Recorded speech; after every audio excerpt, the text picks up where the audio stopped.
Have you ever finished a sewing project and held it up and thought, this looks homemade, and not in a good way, not in a charming, handcrafted, and heirloom sort of way, but instead the way that screams, I made this in my living room? So today we're going to go over how to fix these things.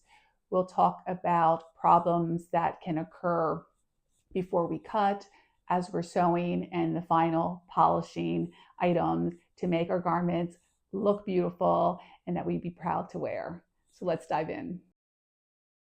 I think one of the most common things that make a garment look homemade is picking the wrong fabric for the item. I did this back when I was in college. I made a swimsuit and I just did not pick the proper swimsuit fabric. It was stretchy, but it just wasn't stretchy in the way that a swimsuit should be stretchy. And it was just very awkward. I think I wore it once and was very uncomfortable and never wore it again. So it's very important to learn about fabric. I have a whole video here that you can watch that talks about how I choose my fabric. So if you are using a commercial pattern, it'll tell you on the back what are the recommended types of fabric. That you can still make mistakes even with that because they are quite broad. I do think just learning about fabric is so important. And then I think trial and error really goes a long way. You can see fabric that you really like, things talking about their drape and their weight. There's so many things with fabric that really will influence how it looks in the final garment. I still make mistakes in some of my garments that I made. I love ponte and I like to use ponte for my work dresses. And I bought some ponte, quite expensive ponte, well, relatively expensive ponte from Mood Fabric. And it just was so heavy. It was very good quality fabric, but I just can't wear these garments because I feel like they're like just weighing me down. And then I go to this little store in the garment district of New York City, and their ponte is just beautiful because it comes from designers cast offs or extras, and the ponte weight is just so beautiful, and all the garments I make with that ponte is just so much better. So you just can't say I'm going to buy a ponte. And I've even looked at the weights of pontes, and sometimes those can be misleading. They say it's one GSM and the other one's exactly the same, but they still feel very different. So there is a lot of trial and error, but I do think that when you choose the wrong fabric for the garment, it really does scream homemade. And cotton sometimes does that. So particularly if you use like a quilting cotton, cotton's a great fabric to start with. But I think you should then quickly go past that and try other fabrics because not every garment should be made in cotton. The three most important things when it comes to fabric is drape, weight, and stretch. And an important thing is not to swap knits with woven fabrics. That rarely goes over well. I sometimes will do that with pontes because ponte is a very stable knit, but I would not recommend that unless you really know what you're doing and you really know the fabric. So that would be a definite thing not to swap out. So I use my fabric swatch book to really help me remember all these things. When I buy a fabric, I put everything, all this information down in my swatch book, and I'll have the weight in there. I'll have a little swatch that I can feel the drape and I can feel the stretch. It really helps me when I'm going to choose a fabric for the future. Like maybe I've used this already and then I can refer to it. So I do have a free template of this fabric swatch book. And if you're interested in the free download, the link is in the description below. So hand in hand with the importance of choosing the right type of fabric, I think choosing cheap or inexpensive fabric can make things look really handmade. So there's certain stores I just will not shop in because most of the fabric is very cheap, and I'm just not going to be happy with my final garment using this inexpensive fabric.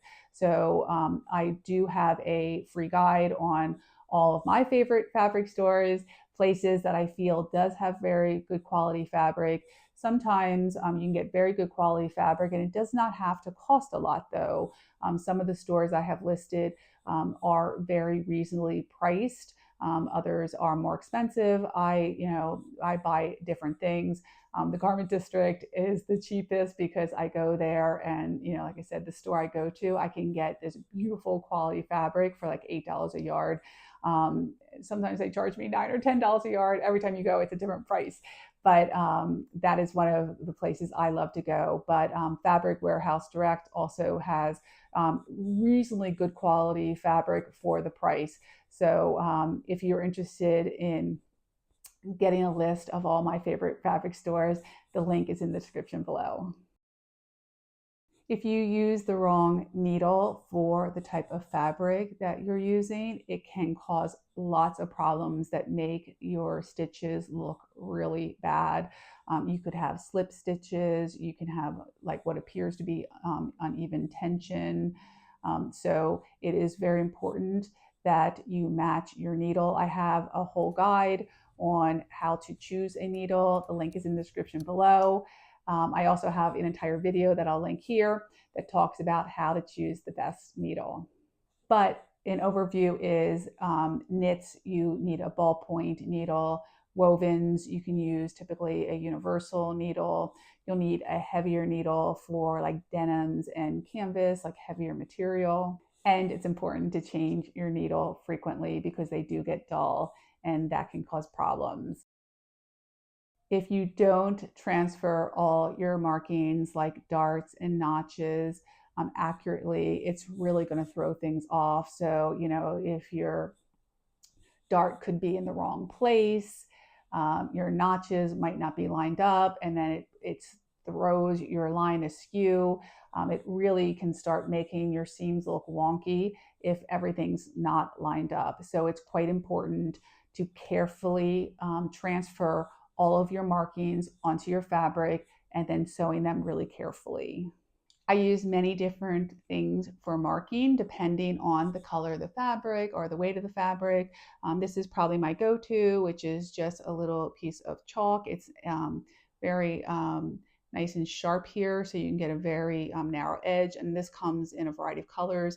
So if I do have a white fabric, I obviously wouldn't use this. You wouldn't be able to see it, but I have other ones that are in blue and pink, so I can use this. I do it lightly though, because try and get it off without washing it can be a challenge a little bit, but it does rub off. So this is my go-to.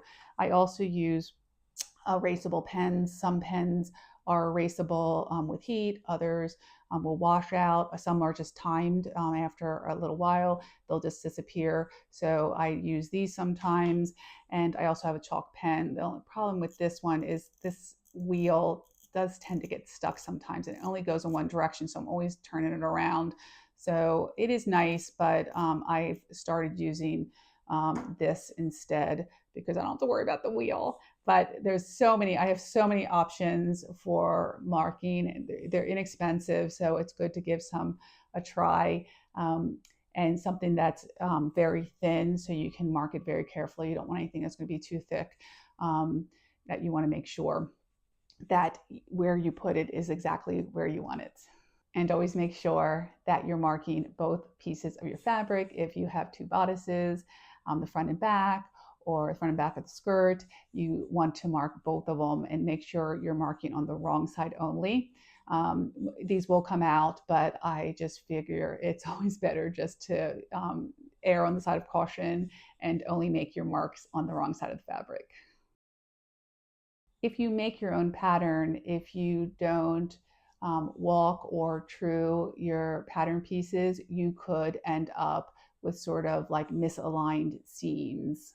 It's important that your side seams match front to back so they sew together very nicely. It's important if you're creating a princess seam that you're smoothing out any of these rough or jagged edges. It's important that all our notches are properly aligned. So when we put our fabric together during the sewing process, they match up and we can sew it together very smoothly. One of the most overlooked steps in home sewing is not pressing. So it's so important to press after every seam you create, particularly when you have seams that are going to, go over each other. It makes it difficult to really press a seam after another seam, crosses it. If you just keep sewing without pressing every seam after you sew it, your seams are going to bulge, your darts are going to look puffy, you're going to keep creases in places they shouldn't be. So it is very important to sew and then press. And as I'm pressing after every seam, I use a pressing cloth on delicate fabrics, mostly on all of my fabrics except for cotton. I wouldn't, but I put a piece of see-through silk over top that I have in my by my ironing board, so it protects delicate fabrics. Anything that's synthetic, it would get a sheen if you don't use something to protect it. So that I despise that sheen. So I always use a pressing cloth. And you can also use a tailor ham to help you with your darts and curved areas. It's really good to put that curved area over the tailor's ham to really get a nice smooth curve in those areas, like maybe a princess seam or neckline. And if your fabric can handle steam, steam is a great way to really set in those seams and get a nice crisp seam. And when we all start, and sometimes even now, we have those visible seam mistakes where our seam line might be wobbly or it might go off course. Things like our top stitching or our hems, anything where you see that seam, you want to make sure that it's really nice and straight. And there's a few ways you can accomplish this. Just slow down. There's no race. My machine has different speeds. I can bring it down if I want. If I really am doing a top stitch or a hem, and I'm going to see that, sometimes I'll hem around my sleeve here. I want that to be super straight. So I just slow down, just do it slowly. I'm not trying to prove to anyone that I can sew fast, because I can sew fast, but sometimes I just want to make sure it looks really good. Also, you can increase the stitch length a little bit. That also will help keep your stitch line looking a little bit straighter. And you can use a stitch guide to help you, or mark your stitch line with some chalk so you make sure you're hitting, right where you want to sew. And if I sew a hem or a top stitch and I'm not happy with it, I just unpick it and I do it again, because almost every project I have my seam ripper out, and I'll do it again and make sure that it looks good. Even before you start, you might want to just sew on a piece of scrap fabric just to get the flow with the same fabric that you're using for the project. And I think just that little practice at the beginning really gets you going, so you can sew a little bit more smoothly as you're working on the actual project. And while no one sees the inside of your garment, you know it's there, and having unfinished seams is really unsightly and just doesn't make you feel good. I love having the inside of my garment look just as beautiful as the outside. I just created a whole video. I'll put a link here that talks all about how to finish your seams, whether you just use a zigzag stitch on your regular machine or you have a serger, you can finish it that way. If you have some sheer fabrics or very delicate, you could use a French seam or a bias bound seam. There's so many beautiful ways that you can finish your seam, and from very simple to a little bit more complex. You don't need to be complex. Just even a zigzag stitch inside is going to make it look more beautiful. Also increase longevity of your garment, because your inside raw edges will fray over time if you don't finish them. And if you have a curve, if you forget to grade the seam or clip the curve and then just go on, it's going, things like at your neckline or your armhole is just not going to be a nice smooth curve, and it just looks wonky and bulky and like, it's just not going to look good. So it's very important to grade your seam and to clip your curves and then to press very well, and you're going to get a beautiful neckline or armhole, particularly if it's sleeveless, every time if you follow those steps. A poor fit is going to scream homemade every time. So that's why I love making my own patterns, because my sloper fits me exactly. So every garment I make fits me beautifully. So it really looks like a bespoke custom garment just for me. But if you're relying on commercial patterns and which have standard sizes, often it's just not going to fit you somewhere or the other, because none of us really have standard body shapes. So you are going to have to make adjustments if you are purchasing a pattern and not making your own, and that'll be quite important. So if you buy the same pattern company repeatedly, you might know what adjustments you have to make. But so perhaps you would start with just making a muslin, getting some inexpensive fabric and drafting up the pattern first with this inexpensive fabric, see how it fits, and you can make adjustments that way. That's probably maybe not quick, but it is quicker in turn than if you actually make the whole garment with your fashion fabric and then decide it doesn't fit, and you just end up never wearing the garment.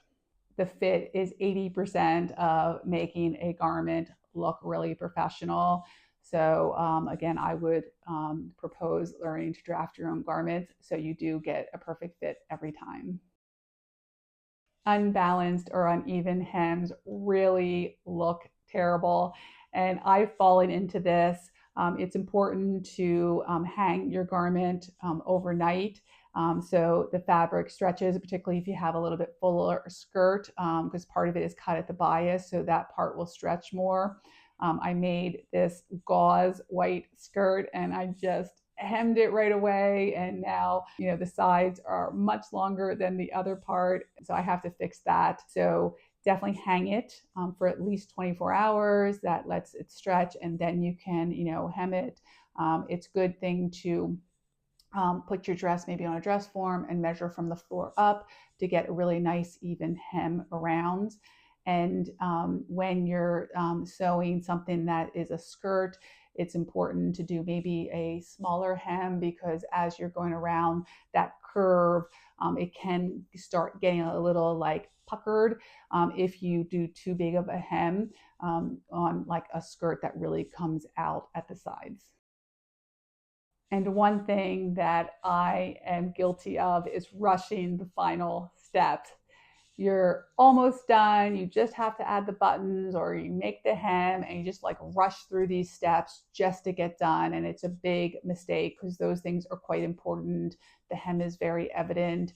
Your buttons are typically evident as well. You just don't want to put them in really quickly. You might get them misaligned, and it's just not a good idea. So it's really important, if it's late in the day and you just have these few items to do, perhaps it's better to just put it off to the next day when you're not so tired and you're not rushed and you're not going to go through these things really quickly and make them really sloppy. So treat your finishing items like the main event. You want to have tidy buttons and a neat hem, and then your final garment will have a handmade look instead of a homemade look. And if you want to learn how to make your own fabric swatch book, check out this video here. And if you've enjoyed this video, please like and subscribe.